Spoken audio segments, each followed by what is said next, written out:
She walked onto the first-class cabin wearing a dark gray sweatshirt and sweatpants, but they humiliated her and forced her to leave. They had no idea her billionaire husband owned the entire airline, and what happened next left everyone speechless. The morning sun streamed through the expansive windows of Denver International Airport as Olivia Bennet made her way through the bustling terminal. At 34, she moved with quiet confidence, her blonde hair tucked under a black cap, her athletic frame dressed in a comfortable dark gray sweatshirt and light gray sweatpants. A simple silver bracelet on her wrist was her only accessory. To the casual observer, she looked like any other traveler prioritizing comfort over style for a long flight. No one would guess that she was married to Alexander Bennet, the billionaire tech innovator who had recently acquired Summit Airlines as part of his growing transportation empire. Olivia checked her watch, a modest timepiece that had belonged to her grandmother. She had plenty of time before boarding began for Flight 782 to Boston, where her parents were celebrating their 40th wedding anniversary. Alexander had offered their private jet, but Olivia preferred flying commercial occasionally. It kept her connected to the real world in ways that wealth often insulated people from. "Just a regular black coffee, please," she told the barista at the terminal cafe, fishing cash from her pocket rather than using the platinum card tucked away in her phone case. The young man behind the counter smiled. "Heading somewhere nice?" "Boston." "Family celebration," Olivia replied, dropping her change in the tip jar. "Well, have a great flight." Coffee in hand, Olivia made her way to Gate A22. Her eyes lingered on the families sitting together. Elderly couples holding hands, business travelers typing furiously on laptops. This diverse tapestry of humanity fascinated her, perhaps because she'd grown up in a modest household in rural Colorado, before meeting Alexander at a tech conference where she'd been presenting her environmental research. "Now, boarding our first-class passengers for Summit Airlines Flight 782 to Boston," announced the gate agent. Olivia gathered her simple carry-on, a well-worn backpack rather than designer luggage, and joined the short line forming at the priority boarding lane. A businessman in an expensive suit glanced at her casual attire, then did a subtle double-take. Olivia was used to these looks. They no longer bothered her. "Boarding pass, please," said the gate agent, a practiced smile on her face. Olivia handed over her phone, displaying the digital boarding pass. The agent scanned it, and her smile faltered just slightly as she looked between the first-class designation and Olivia's casual appearance. "Thank you, Ms. Bennet. Enjoy your flight." Olivia nodded and walked down the jet bridge, unaware that her decision to dress comfortably today would soon create a storm that would change Summit Airlines forever. The first-class cabin of Summit Airlines, Flight 782, gleamed with luxury. Wide leather seats in deep navy blue, polished wood accents, and attentive flight attendants serving pre-departure champagne. As Olivia stepped aboard, flight attendant Diane Phillips looked up, her practiced smile freezing slightly at the sight of the casually dressed woman. "Good morning," Olivia said warmly, glancing at her boarding pass. "Seat 2A, by the window." Diane's perfectly penciled eyebrows arched slightly. "First class is to your left," she said, her tone carrying a hint of doubt. "Yes, I know. Thank you." Olivia moved confidently toward her assigned seat, aware of Diane's eyes following her. The first-class cabin was half full with passengers who fit the expected mold. Men in business suits, a woman in an elegant dress, a celebrity chef Olivia recognized from television. She stowed her backpack in the overhead compartment and settled into her seat, pulling out a dog-eared paperback rather than the latest electronic device. "Excuse me." A male flight attendant named Richard appeared at her side, his voice low but firm. "May I see your boarding pass?" Olivia looked up, meeting his skeptical gaze. "Of course." She pulled up the digital pass on her phone again. Richard scrutinized it longer than necessary, glancing between the screen and Olivia's casual attire. "One moment, please." She watched as he conferred with Diane at the front of the cabin, both stealing glances in her direction. The businessman across the aisle pretended not to notice, but his attention was obvious. Olivia took a deep breath, recognizing the familiar signs of judgment forming. Diane approached, now accompanied by the lead flight attendant, Caroline, whose name badge indicated her supervisory status. "Ma'am," Caroline began, her voice professionally modulated but cool, "there seems to be some confusion with your boarding pass." Olivia set her book down. There's no confusion. I'm in seat 2A, first class. Caroline's smile tightened. Our system occasionally makes errors. This is a first-class cabin and you don't think I belong here, Olivia finished, her voice calm but direct. Is that what you're suggesting? A flicker of discomfort crossed Caroline's face. Not at all. We simply need to verify. You've already verified my boarding pass twice, Olivia pointed out. It clearly shows I'm assigned to this seat. By now, the other first-class passengers were watching the exchange with undisguised interest. Richard stood nearby, arms crossed, his expression suggesting he'd encountered this situation before and knew how it would end. Perhaps you were upgraded accidentally, Diane suggested, her tone making it clear how unlikely she considered this possibility. Perhaps I purchased a first-class ticket, Olivia countered. Is there a dress code for this cabin that I'm unaware of?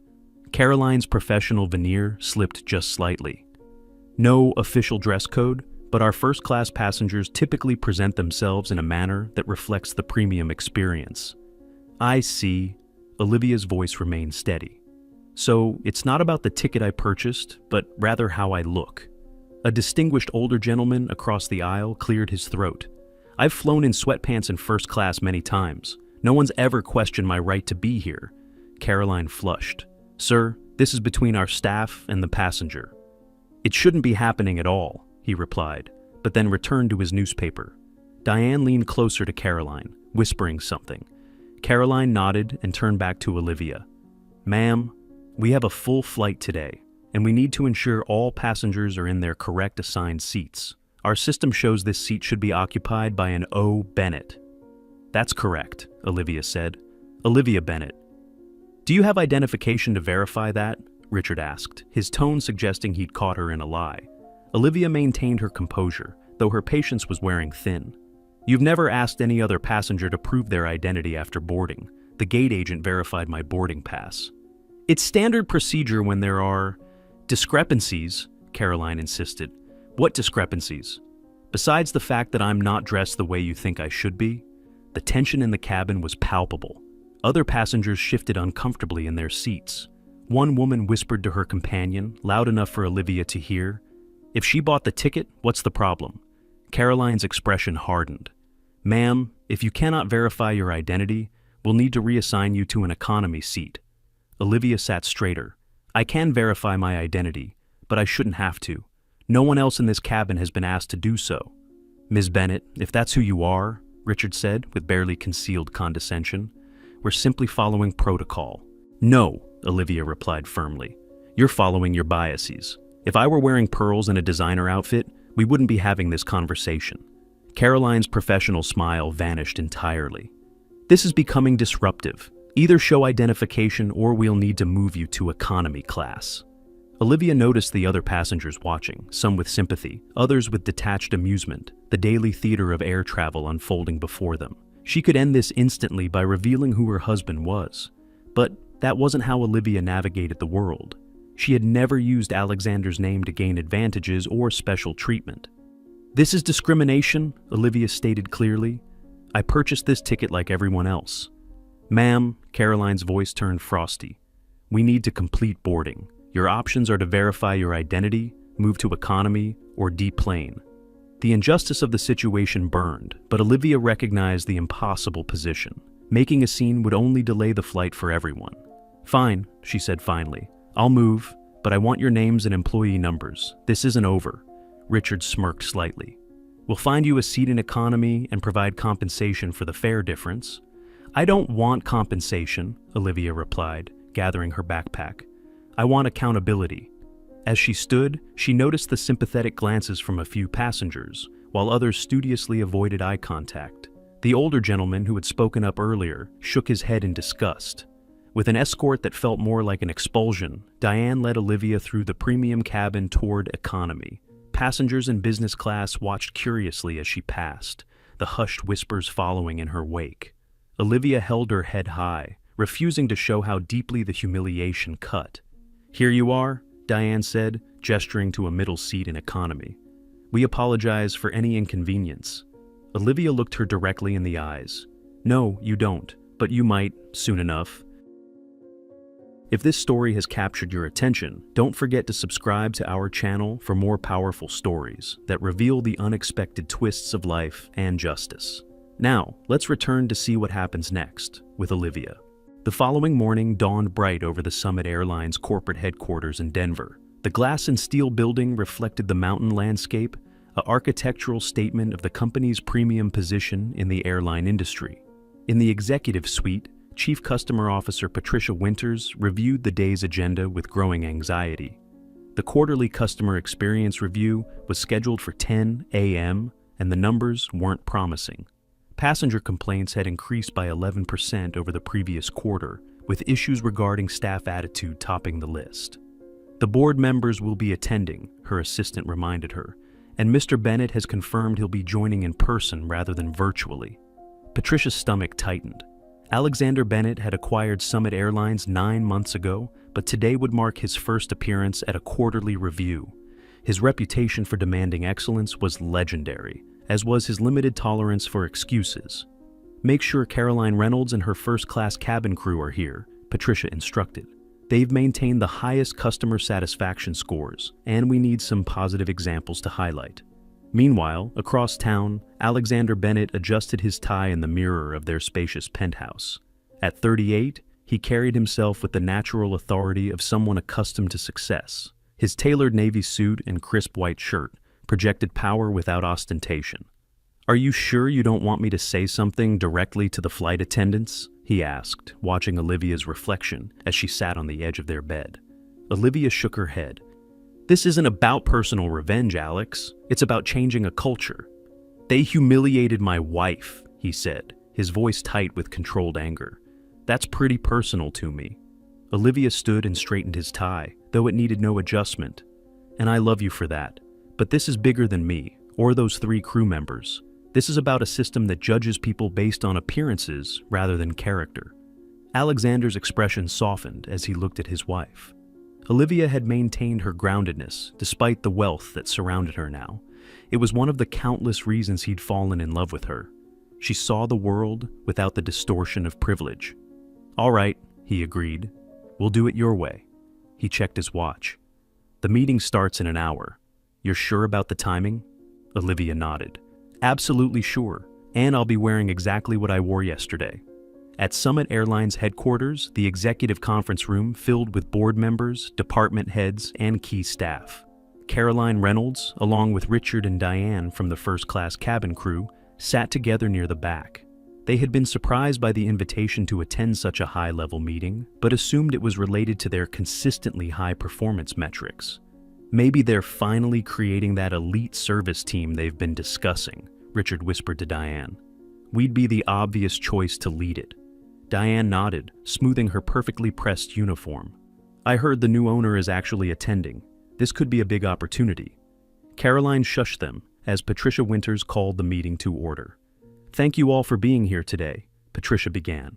"As you know, customer experience is the cornerstone of our brand promise at Summit Airlines. Today we'll be reviewing our quarterly performance metrics and discussing strategies for improvement."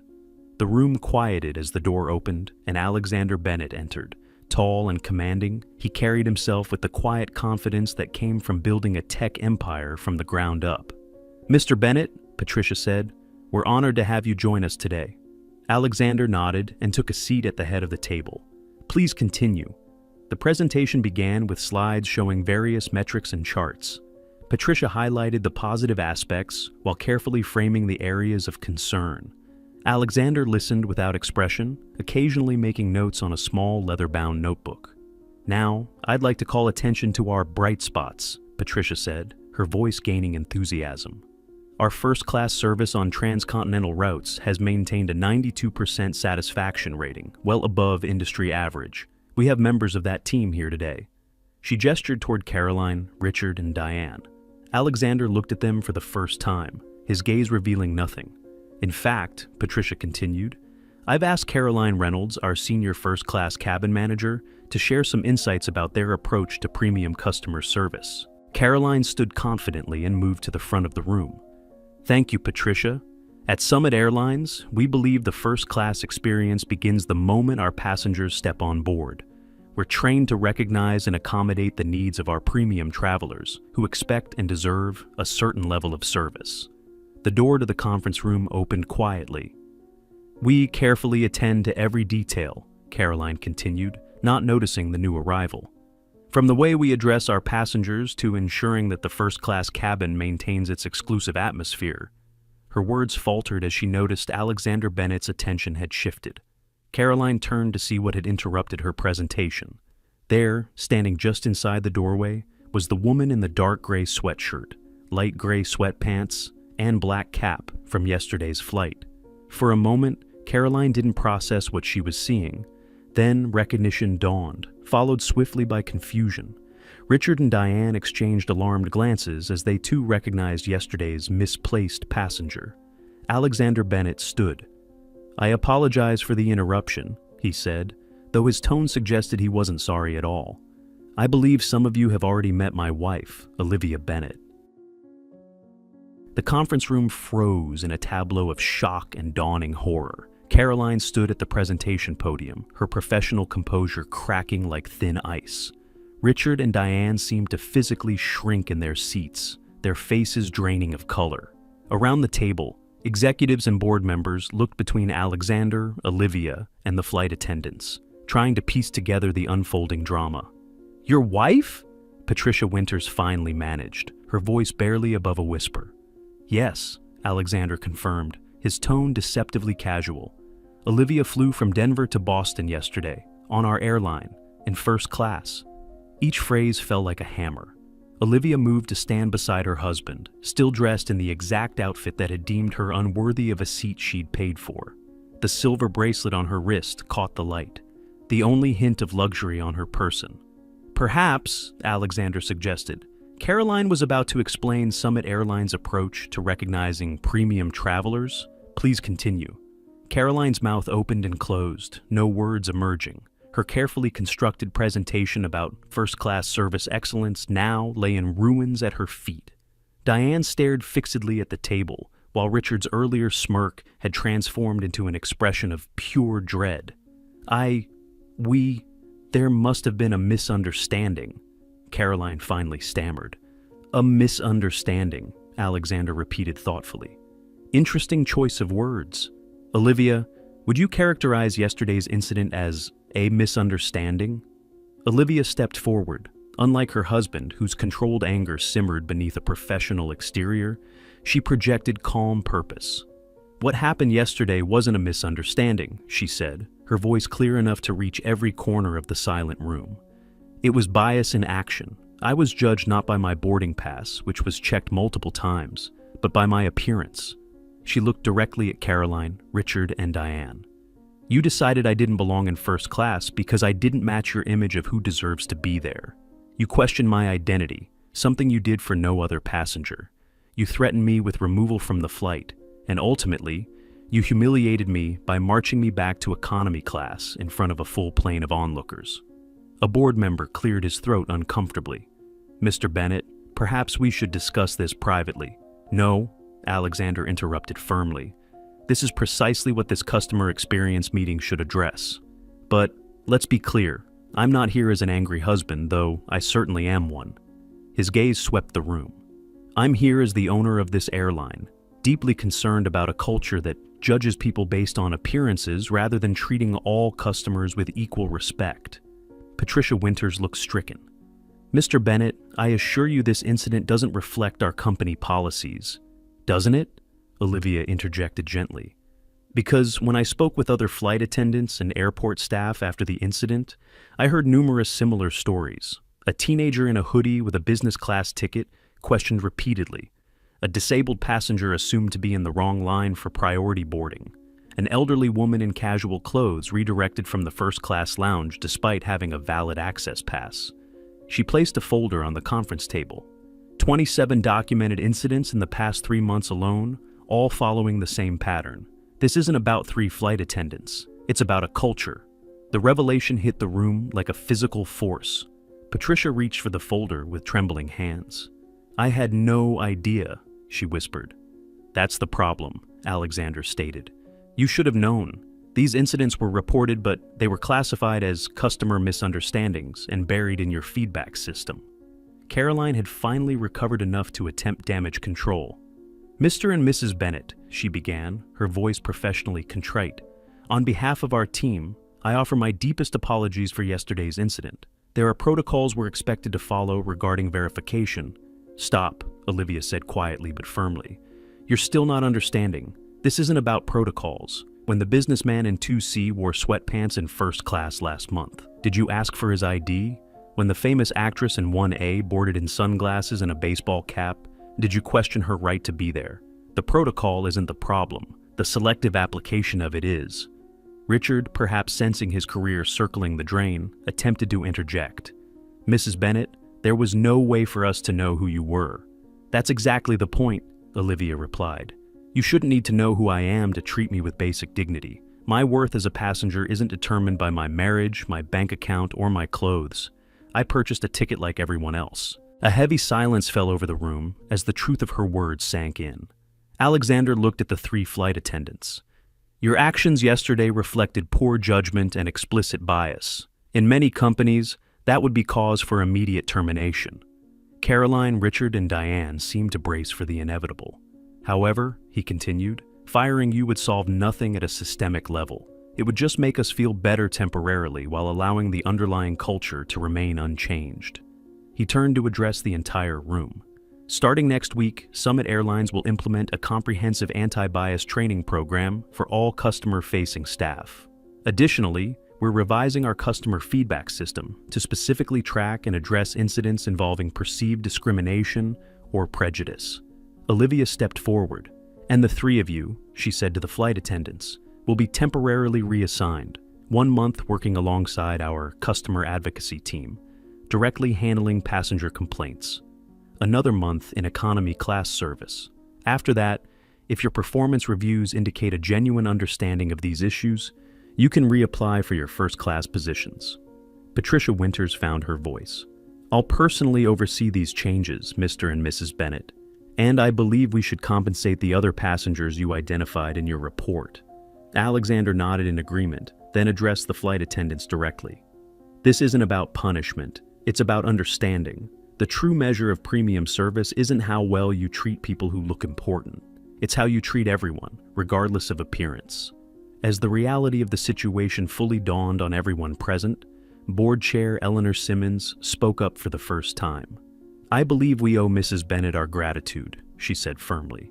"She's identified a significant blind spot in our operation that could have continued damaging our reputation and alienating customers. This is an opportunity for meaningful change." Caroline, Richard, and Diane sat in stunned silence, their earlier confidence shattered by the realization of their actions and the unexpected consequence. Not immediate firing, but something perhaps more challenging, the opportunity to learn and change. 3 months later, Olivia Bennett settled into Seat 2A on Summit Airlines Flight 923 from Denver to San Francisco. Dressed in the same dark gray sweatshirt, light gray sweatpants, and black cap, she opened her book and prepared for the 5-hour journey to a climate research conference. "Good morning, Mrs. Bennett," said a familiar voice. "Can I offer you a beverage before takeoff?" Olivia looked up to see Richard standing beside her seat, professional and attentive. His eyes held none of the condescension from their previous encounter. Instead, there was something that looked remarkably like respect. "Just water for now, thank you," she replied. As Richard placed the water on her armrest, he hesitated. "Mrs. Bennett, I'm not sure if you remember me." "I remember you, Richard." He nodded, acknowledging the impossibility of being forgotten. "I wanted to thank you," he said quietly. "These past 3 months have been educational." Olivia regarded him thoughtfully. "How was your time in the customer advocacy?" "Humbling," he admitted.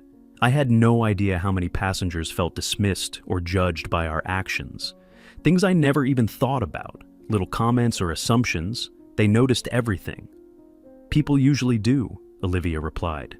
Down the aisle, she spotted Diane assisting an elderly man in casual clothes, her manner patient and attentive as she helped him stow his worn duffel bag in the overhead compartment. The transformation was subtle but unmistakable. The training program you and Mr. Bennett implemented has changed things, Richard continued. Not just procedures, but how we think about our passengers, about people in general. I'm glad to hear that. Richard straightened, returning to his professional demeanor. Enjoy your flight, Mrs. Bennett. If you need anything at all, I'm here to assist. As he moved to serve other passengers, Olivia noticed Caroline in the galley, efficiently preparing for takeoff. Their eyes met briefly and Caroline gave a small, respectful nod. Not the exaggerated deference of someone afraid for their job, but the genuine acknowledgement between people who had moved past conflict to understanding. The changes at Summit Airlines extended far beyond these 3 flight attendants. The anti-bias training program had been implemented company-wide, from check-in counters to executive offices. Customer satisfaction scores were climbing, and employee morale had improved as staff felt empowered to treat all passengers with equal respect. More significantly, other airlines had taken notice. Summit's new approach to inclusive customer service was becoming a model in the industry, challenging long-held assumptions about how premium service should look and feel. As the flight reached cruising altitude, Olivia gazed out the window at the patchwork landscape below. She thought about how a single moment of injustice had catalyzed meaningful change, not through vengeance or public shaming, but through the harder, more lasting path of education and accountability. Her phone buzzed with a text from Alexander. "How's the flight?" She smiled and typed back, "Different. Better." 2 rows ahead, a young woman in ripped jeans and a vintage t-shirt laughed with her companion in the first-class cabin, receiving the same attentive service as the business executives around them. No second glances, no veiled comments, no subtle indicators that they somehow didn't belong. This, Olivia realized, was the true victory. Not the vindication of her own experience, but the small, everyday dignities now extended to others who might have been previously judged and found wanting. The seatbelt sign dinged off. Caroline approached with the beverage cart, her manner professional and warm as she served each passenger with equal consideration. When she reached Olivia, there was a moment of genuine connection. "Mrs. Bennett," Caroline said quietly, "I want you to know that what you and Mr. Bennett did, it was fair, more than fair, and it made us better at our jobs." Olivia nodded. That was the point. Not punishment, but progress. "I've learned to see people differently," Caroline admitted, "to question my assumptions. It's changed how I interact with everyone, not just passengers." As Caroline moved on, Olivia reflected on how change happens, rarely through dramatic gestures or grand statements, but through individual moments of recognition, through systems that reinforce better choices, and through leaders willing to address not just symptoms, but causes. The plane banked gently westward toward San Francisco, carrying its diverse complement of humanity across the sky. Each passenger different, each equally deserving of respect, regardless of appearance, status, or circumstance. A simple truth, yet one so often forgotten in a world quick to judge based on superficial cues. For Olivia Bennett, dressed in her comfortable sweatshirt and cap, the victory wasn't that she could now fly first class without question. The victory was that increasingly, so could everyone else. Stories like Olivia's remind us that true change comes not from punishment, but from understanding and accountability. Has someone ever judged you by your appearance? Or have you caught yourself making snap judgments about others? Share your experience in the comments below. If you enjoyed this story of justice and transformation, don't forget to subscribe to our channel for more powerful narratives that reflect the complexity of human dignity. Hit the notification bell so you never miss our weekly stories. And join our community of viewers who believe in the power of understanding to create a more respectful world.